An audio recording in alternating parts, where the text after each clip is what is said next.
I'm back. Now it's been a bit of a while, but I've had my reasons. And if you check out my rainbow cake little video, which I will, from this point of view, be uploading later on today or tomorrow, or if you're watching this in the future, I have already done that. So I'm like covering all the bases. But getting on with business today. Today we're going to be doing a revamp of an old TV classic, which is Thundercats. Now, I'm going to point out something which I've only recently just found out that they are right. This is book 1, 2, and 3 of season 1 of the brand new series. Now, I have subsequently found out that they are not going to be renewing a season 2, which is a shame, really, because when I was a kid, I grew up on things like Thundercats, Transformers G1, Mask, oh god, Action Force, that sort of stuff, and they were really, really good. Oh, and He-Man, which we'll gloss over. But Thundercats was actually quite good, and then they've decided to do the revamp version, which is this, and I think this one is actually very good, and I think it's got a hell of a lot of potential. As I said, so this actually includes, hang on, 1, 2, 3, 4, 5. I think there's about 30 something episodes in total. Yeah, because each one has 5 episodes each. Now, the difference between this one and the original is the fact that, well, actually the only two connections, I should say, apart from the characters themselves, are all the same characters from the original with their names, just obviously updated, etc.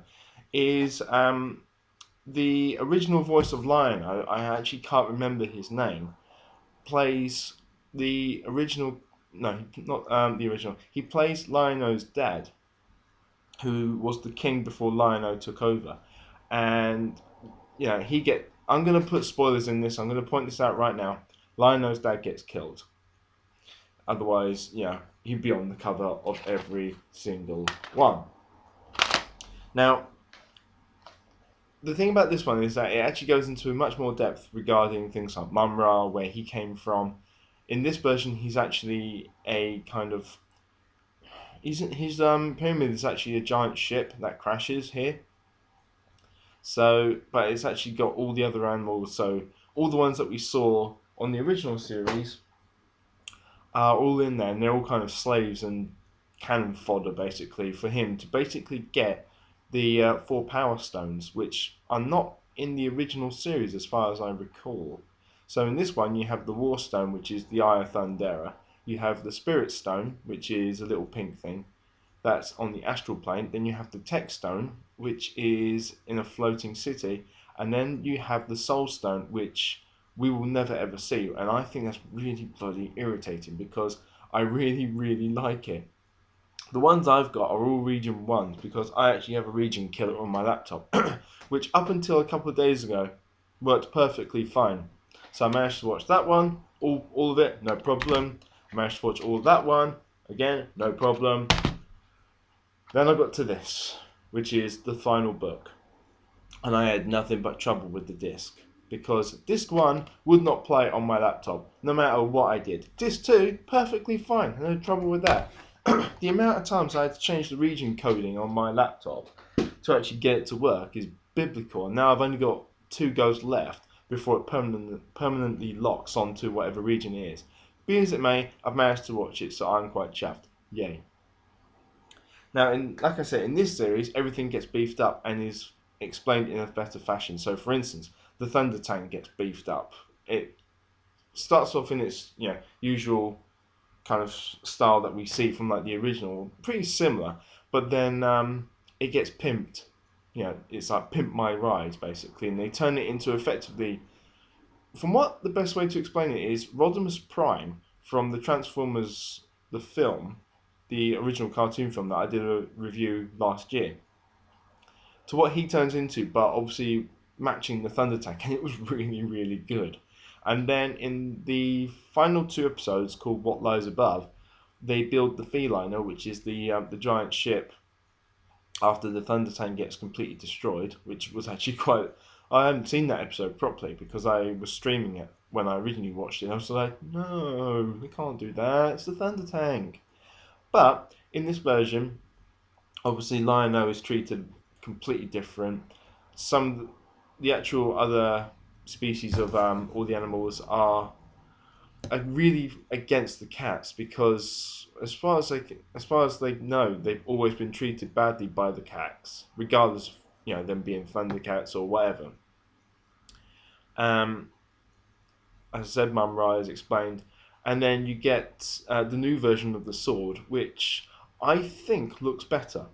I mean, I grew up with the actual original toy sword, and it was about. Where am I? Bear in mind, I'm doing this on my webcam. So it was about a couple of feet long, not too big. But bear in mind, it was made of plastic, so I was kind of like. However, this new version of the sword is actually far better, and the one thing I do quite like is the sword in this version doesn't come to Lion-O when he calls it, because there was one episode from the original series where Lion-O drops it and he falls, and I think it's like a volcano or something, and he's fallen towards the lava, and so the sword's much further ahead. And he's just saying, Sword of Omens come to my hand, I, Lion-O, Lord of the Thundercats, commander. And I think, if that was me, I'd be like, oi, sword, here, now. And then it would just be like, alright, fine. And then he flies off with it. But in this one, it doesn't. It literally does fighting, lightning, sight beyond sight, and calling. And he doesn't call that many. Although the one thing I've got to stop saying, the piece that I found yesterday, which I found really, really funny actually, and it's kind of reminiscent really. There's an episode called Survival of the Fittest, I think.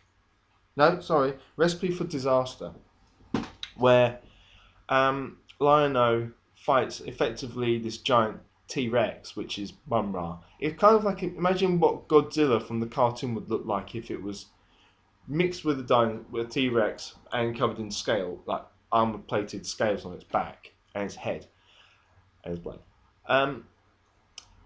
So he does that. But if you remember the original intro to the series, there's a scene where Lion-O kind of runs up and then backflips and then holds the sword out and then fires the beam and then it hits Mumm-Ra. Lion-O in this version does the same thing, and I saw that and I was just like, I remember that bit, and they played the music over the top. So I think they knew that they weren't going to get a second series out of this, so they've actually done it as kind of like a little treat. Again, I'm going to put the links down below. I have the links for the series, not the original. I'm not going to include that because that's very easy to find. I think they should have redone.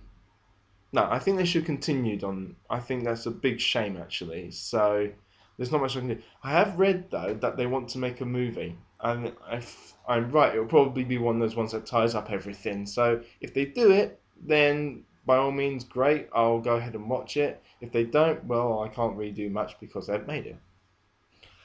So that's Thundercats season one. Season 1, books 1, 2, and 3. You can buy them on Amazon quite cheaply in bundles or individually. I think mine were about $8, $8 to $10, and I had to pay more in shipping, which the basically the shipping fees. So they are worth watching. The artwork is brilliant. The sound quality from all the weapons and stuff is really nice and clear. So go ahead and watch it. Okay, I'll be back later. Bye.